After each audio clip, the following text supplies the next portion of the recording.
Good evening. Leading our news bulletin tonight. Last Saturday, the Mutalo Ecclesia Church was packed as the island bid farewell to Charles Manuoka Sally Jessup, who passed away suddenly on Monday the 2nd of July at Niuefu Hospital. As the island got over the shock of the first fatality to dengue fever, families from New Zealand made their way to share in the final moments to celebrate the life of Sally as he was known to many. The funeral service was attended by families, friends, fellow colleagues and students of Niue High School and government officials as the loss was felt across the island. In an eulogy delivered by his older brother Mark, it is said that Charles was the youngest child of Winnie and Arioka Jessup, born and raised in South Auckland.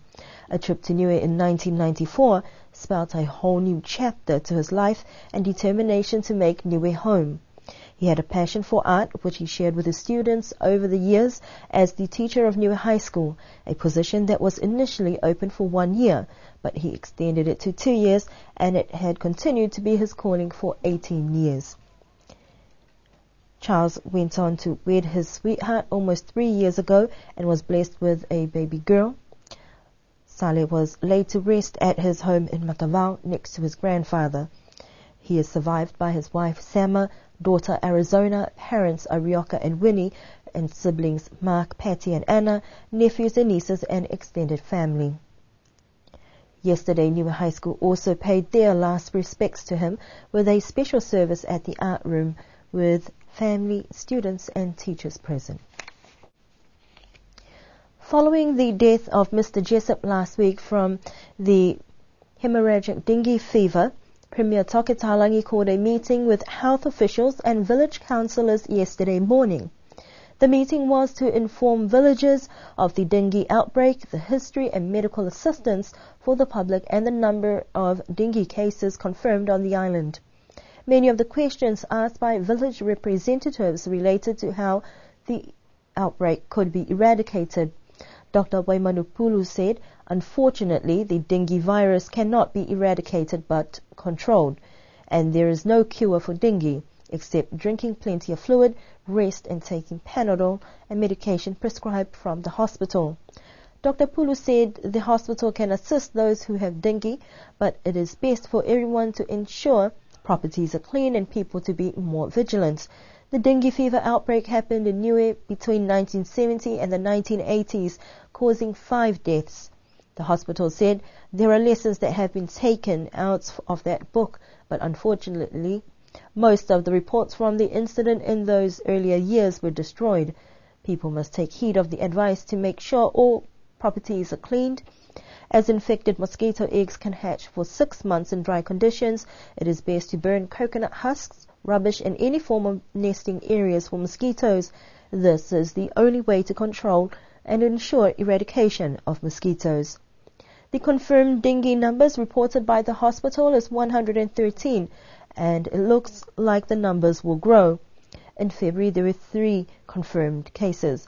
In March, it increased to 8, April 27, May 34, and June 41. The majority of the cases are in Alofi, but most of the villages around the island have confirmed cases.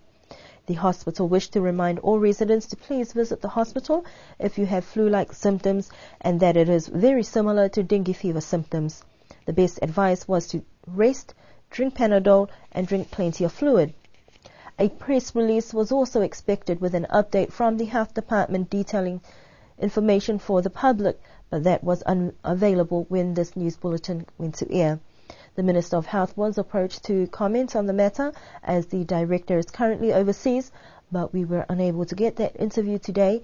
However, we will attempt to feature that in our next news bulletin on Thursday. Jinam Hopothor returned to the island to a hero's welcoming on Friday after claiming victory with 3 medals in tow. The only Niue athlete to compete in the Oceania Regional Athletics Championship held in Cairns, Australia, Jinam competed in 3 field events, getting a medal for each one, a gold in the under-20 men's javelin event, a silver in shot put and a silver in discus. In previous regional competitions, Jinam has received bronze. Now he has stepped it up a notch, much to the delights of the Niue Athletics Association and those who have supported him along the way. We would like to congratulate Mr. Hawatoa on his achievements and wish him well in future competitions. Pacific Media Network in New Zealand has the largest Pacific audience in New Zealand and around the Pacific. It houses two main broadcasting radio stations, 531PI and UFM, and it is headed by a Niuean. Tom Itwata, well known for his fitness and health regimes around Oceania, heads the most popular Pacific network. According to Mr. Itwata, it is difficult for the network to compete with much younger-orientated stations, but they want to ensure the important reason is that it operates for the Pacific people. We have 9 Pacific communities that we look after in terms of providing them opportunities on radio. And on one hand, it is a public broadcast service that we provide, but on the other hand, the commercial side is also very important and challenging for us too. But as a Pacific network, it's probably the biggest Pacific network in the world in terms of, I suppose, our reach and our coverage and the kind of responsibilities, I suppose, that we have in terms of sharing information with our people, not just in New Zealand but around the world. He said that there is always an element of Pacificness in its contents, and the station sees the need to collaborate with its counterparts also in the islands. As a network, we do serve our communities in New Zealand, but a lot of our Pacific audiences, and especially our older audiences, they want to know what's happening here in the Pacific for them, what's happening in Samoa if they're Samoa, in the Cook Islands, in Tonga, Niue. And with technology now, and gone are the days where, if it was a TV item in the islands, you'd wait for the cassette tape a couple of days, and then it'll come, and then you'll air it, or if it's radio, something similar. And now the internet's opened up a whole new way of communicating, and what happens here today, you will have it instantly in New Zealand online, and that's where everything is heading. And so, in terms of the relationship with the network, it's utilising the technology now and how we could improve the communication across the Pacific, and having a conversation with countries, because Auckland and New Zealand as a hub for Pacific people is still very large, and that's not going to change. In fact, it's only going to increase, and the demands for information and sharing that is only going to increase too. And so looking at the relationships with the network and around the region is an important one, and one that we would like to, really look at and to see what we can do to support and increase and improve the information flow. Mr. Itwata, who arrived last week on the island to host a group fitness program with the health department, said he hoped to encourage more development on the relationship and sharing of information between Niue and New Zealand. New signage and allocated parking areas for rental vehicles has been installed to lessen traffic congestion at the airport. The area to the far right entrance of the airport in front of the new Met Service office has been designated as the new rental car parking as part of ongoing developments at the Hannon International Airport. Tourism Director Hayden Porter says the move was made in consultation with stakeholders who have discussed the issue of parking and traffic control for a year now. We then met with some of the key stakeholders and police and got some agreement on where they felt the best place would be for the cars to be parked, one, in an attractive manner, but two, in an area that could be controlled very easily, i.e. people weren't parking there already. So the place down the driveway was picked as the most appropriate spot by them for that, and with feedback from them from last Friday, which is the first one, it worked exceptionally well. It meant that they could get their cars dropped off in a certain spot, pick them up, bring them back down, get them clean, pop them back into one spot, and weren't searching around car parks. So it was really the issue got addressed quite easily, really, once we actually looked at it a little bit more closely. And what it meant is that all their customers had their cars on time, and they were parked quite attractively, all lined up, like you'd see at other international airports as well. And overall I think it actually worked exceptionally well. The designated area has also made life easier for two of the main rental car businesses on the island in terms of locating vehicles to be cleaned and returned for incoming passengers. But some within the tourism industry are querying the logistics of this move, saying the location is somewhat far for visitors. It's a little bit further. You're talking about another 40 metres, so about another 40 steps.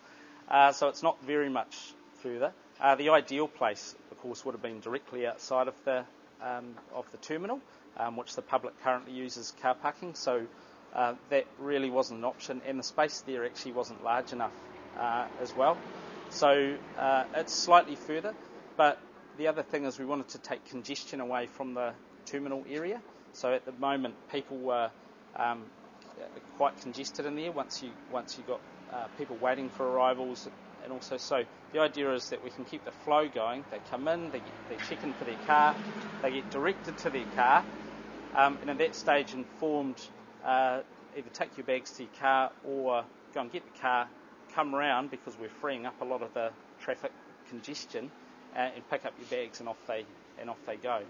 So a little bit further away, but at the end of the day we need a place that can actually be managed easily, and that people weren't currently parking, because it's very difficult to rope off an area that the public currently uses as car parks, so you don't want to take away that. Hayden says a proposal was put forward some years ago for the area closer to the old toilets to be located for the rental car parking area, but logistically monitoring this area would have proven difficult. There are also other expected developments over the next few months at the airport that will improve conditions at the airport for safety and comfort. And lastly in our news, Eden Di Lasa Terangi Tapuosi has been crowned the new Miss Niue Aotearoa 2012. The 22-year-old hails from the villages of Liquenhakupu, won the crown ahead of two other contestants on Saturday night at the Logan Campbell ASB Showgrounds in Green Lane. Originally, 6 girls had entered, but 3 pulled out just weeks before the event.